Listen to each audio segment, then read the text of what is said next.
नमस्ते स्टूडेंट, आज हम सीखेंगे फंडामेंटल ऑफ कंप्यूटर साइंस।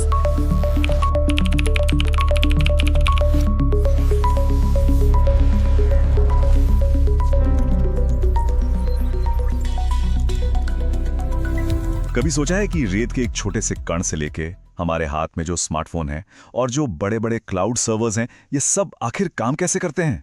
चलिए आज इस पूरी गुत्थी को परत दर परत सुलझाते हैं।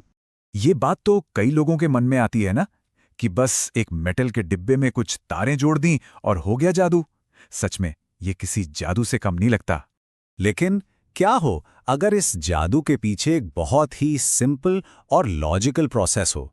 तो आज हम यही देखने वाले हैं कि कंप्यूटर की ये जो दुनिया है, ये असल में कितनी व्यवस्थित और समझ में आने लायक है। तो चलो शुरू करते हैं। कंप्यूटर का सारा कमाल, हर ऐप, हर वेबसाइट असल में एक बहुत ही मामूली से सिद्धांत पर टिका है। बिजली का बहना या फिर न बहना, सब कुछ यहीं से शुरू होता है। देखो, हमारे कंप्यूटर का जो दिल है यानी सीपीयू, उसके अंदर अरबों खरबों छोटे छोटे स्विच होते हैं जिन्हें ट्रांजिस्टर कहते हैं। ये सिलिकॉन से बनते हैं यानी रेत से, और यही हर चीज की बुनियाद है। जब इनसे बिजली गुजरती है तो ये ऑन हो जाते हैं, जिसे हम 1 कहते हैं, और जब बिजली नहीं गुजरती तो ये ऑफ रहते हैं, जिसे हम 0 कहते हैं। तो ये जो एक अकेला स्विच है, ऑन या ऑफ, उसे हम कहते हैं बिट। लेकिन असली खेल तब शुरू होता है जब हम ऐसे 8 स्विच यानी 8 बिट को एक साथ जोड़ देते हैं। इस 8 बिट के ग्रुप को हम कहते हैं बाइट। अब सोचो, इन 8 स्विचों से ऑन और ऑफ के कुल मिलाकर 256 अलग अलग पैटर्न बन सकते हैं। और बस यही 256 संभावनाएं कंप्यूटर को अक्षर, नंबर और सिंबल समझने में मदद करती हैं।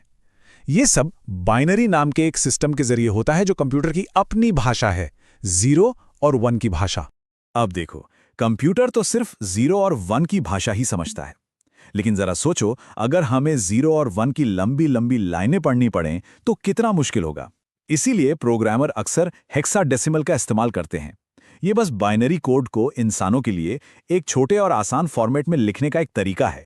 ठीक है, तो अब हमारे पास ये अरबों स्विच हैं जो जानकारी रख सकते हैं। लेकिन सवाल ये है कि हम इन स्विचों से असल में कोई काम कैसे करवाते हैं। चलो अब इस सोचने वाली मशीन के अंदर झांकते हैं। और ये जो कहावत है ना, ये एकदम फिट बैठती है। सीपीयू अविश्वसनीय रूप से तेजी से कैलकुलेशंस कर सकता है, मतलब एक जीनियस की तरह। लेकिन वो खुद कुछ भी याद नहीं रख सकता। उसे लगातार बताना पड़ता है कि उसे करना क्या है। और यहीं पर एंट्री होती है रैम की। रैम सीपीयू की शॉर्ट टर्म मेमोरी है, उसका अपना एक स्क्रैच पैड। इसे एक बड़ी सी अलमारी की तरह समझो, जिसमें हर दराज का एक नंबर या पता होता है। सीपीयू इसी पते का इस्तेमाल करके डेटा या निर्देश उठाता है। तो होता यह है कि सीपीयू कोई भी काम करने के लिए हमेशा इन 4 स्टेप्स को फॉलो करता है।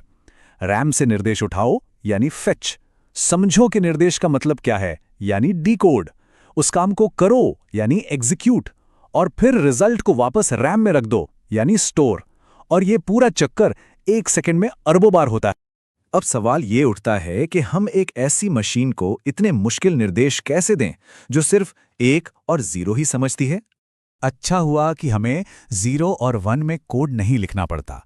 यहीं पर प्रोग्रामिंग भाषाएं काम आती हैं। ये एक तरह से ट्रांसलेटर का काम करती हैं, जो हमारी इंसानी भाषा में लिखे गए निर्देशों को मशीन कोड में बदल देती हैं, जिसे सीपीयू समझ सकता है। और ये जो ट्रांसलेशन है, ये 2 मुख्य तरीकों से होता है। एक तरीका है इंटरप्रेटर। सोचो, ये एक लाइव ट्रांसलेटर की तरह है, जो आपकी बात को लाइन बाय लाइन तुरंत ट्रांसलेट करता जाता है। दूसरा है कंपाइलर। ये उस ट्रांसलेटर जैसा है जो पहले आपकी पूरी किताब का अनुवाद करता है और फिर उसे एक साथ पब्लिश करता है। चलो अब हम कंप्यूटर से बात तो कर सकते हैं, पर उस सारे डेटा का क्या करें जिसके साथ हमारे प्रोग्राम काम करते हैं? उसे मैनेज भी तो करना पड़ेगा। और इसी के लिए बने हैं डेटा स्ट्रक्चर्स। ये डेटा को ऑर्गेनाइज करने के स्मार्ट तरीके हैं। जैसे हम अलमारी में सामान रखते हैं ताकि जरूरत पड़ने पर आसानी से मिल जाए, वैसे ही डेटा स्ट्रक्चर्स हमारी प्रोग्राम को डेटा जल्दी से ढूंढने और इस्तेमाल करने में मदद करते हैं। 2 सबसे आम डेटा स्ट्रक्चर हैं एरे और लिंक्ड लिस्ट। जैसे एक है एरे, इसे एक नंबर्ड पार्किंग लॉट समझो, सब कुछ एक लाइन में एक साथ। किसी भी गाड़ी तक पहुंचना बहुत तेज है, पर पार्किंग लॉट का साइज फिक्स है। दूसरा है लिंक्ड लिस्ट।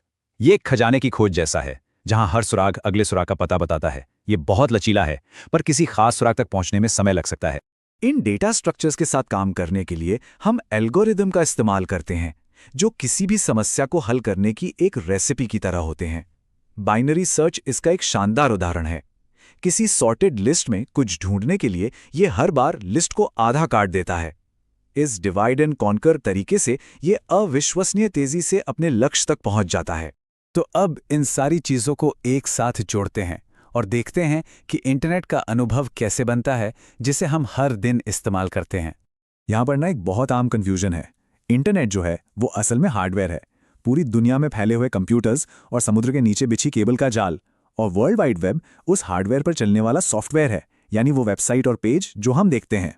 जब भी हम कोई वेबसाइट खोलते हैं तो हम लगभग हमेशा इन 3 टेक्नोलॉजीज को एक साथ काम करते हुए देखते हैं। ये एक टीम की तरह हैं जो मिलकर हमारे ब्राउज़र में एक पूरा पेज बनाती हैं। HTML, CSS और जावास्क्रिप्ट। सबसे पहले आता है HTML। ये वेबसाइट की हड्डियों जैसा है। उसका ढांचा ये सारा टेक्स्ट, लिंक और बटन जैसी कच्ची सामग्री देता है। फिर आता है CSS, जो इस ढांचे पर रंग रोगन करता है, उसे स्टाइल देता है।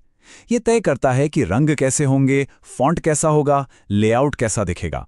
और जावास्क्रिप्ट वो इसमें जान डालता है, पेज को इंटरैक्टिव बनाता है। तो देखो, बात घूम फिर कर वहीं आ जाती है, एक छोटा सा ऑन ऑफ स्विच। हमारी ये पूरी डिजिटल दुनिया अरबों खरबों छोटे छोटे स्विचों पर बनी है, जो हमारे आदेशों का इंतजार कर रहे हैं। अब सोचने वाली बात यह है कि भविष्य में हम इन स्विचों से और क्या क्या करवाने वाले हैं।